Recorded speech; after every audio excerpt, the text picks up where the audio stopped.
terjadinya gelombang tsunami akibat letusan gunung yang sangat kuat. Jadi tadi udah ada di video terbentuknya gunung berapi, yaitu dimana lempeng bumi itu saling bertabrakan sehingga dia membentuk gunung berapi. Di Indonesia ada yang banyak terdapat gunung berapi yang itu disebut dengan ring of fire. Ring of fire itu adalah cincin api. Daerah yang dilewati oleh cincin api atau ring of fire itu dia dapat membentuk menjadi gunung berapi, dan itu terdapat di Pulau Sumatera, Pulau Jawa. Yang tidak terdapat itu hanya di Pulau Kalimantan.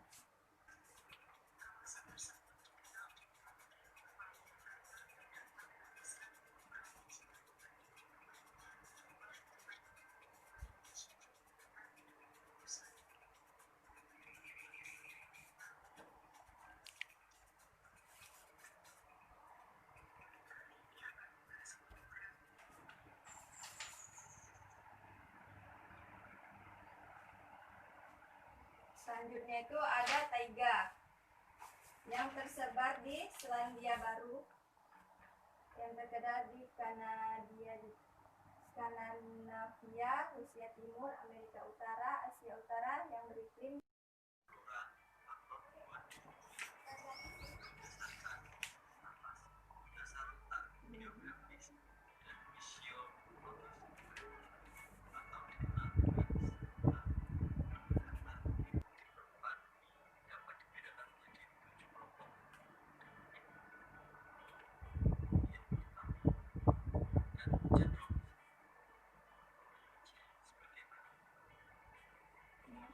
matiin dulu dan lari.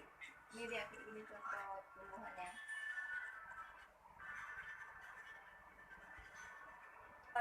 Dari alih fungsi lahan ini dia ada dampak-dampaknya tersendiri.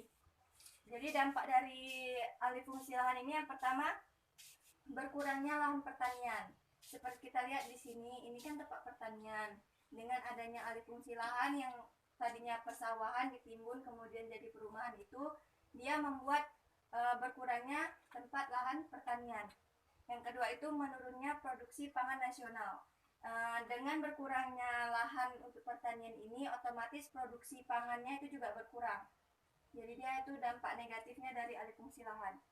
Yang kedua, mengancam keseimbangan ekosistem. Jadi hewan ekosistem yang ada di lahan-lahan yang masih basah, seperti misalnya rawa ya, di situ kan ada kayak habitat hewan, bermacam-macam hewan ya. Jadi dengan ditimbunnya rawa tersebut, dia hewan-hewannya jadi mati, ataupun yang ada di laut itu dapat digunakan sebagai pembangkit listrik, pembangkit tenaga listrik ya.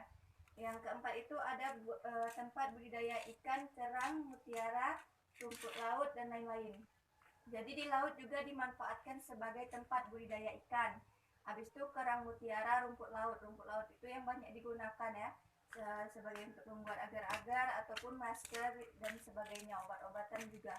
Yang kelima itu tempat barang tambang berada. Yang keenam, salah satu sumber air minum atau desalinasi. Yang ketujuh itu sebagai jalur transportasi air, seperti misalnya kita.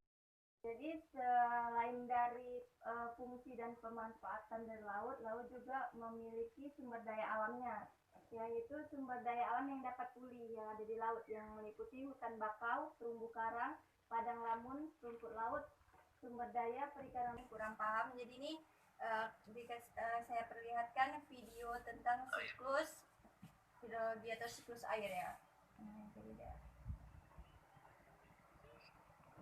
Prosesnya. Siklus air adalah sirkulasi atau perputaran air secara terus-menerus. Ini yang garis-garis panah ini artinya dia penguapan yang dilakukan oleh matahari, kan dia panas, jadi dia terjadinya penguapan. Dan ini yang udah terbentuknya awan, dia akan turun hujan. Secara ini penguapan. Siklus air melalui 3 tahapan. Ini pembentukan awan, dan ini hujannya. Jadi dia yang pertama penguapan, kedua pembentukan awan, yang ketiga hujan. Air di laut, sungai dan danau menguap. Ini dia air yang ada di laut, di sungai, di danau dan sebagainya. Kan kena matahari itu jadi panas, jadi dia menguap. Air ataupun ya pertemuan yang kelima.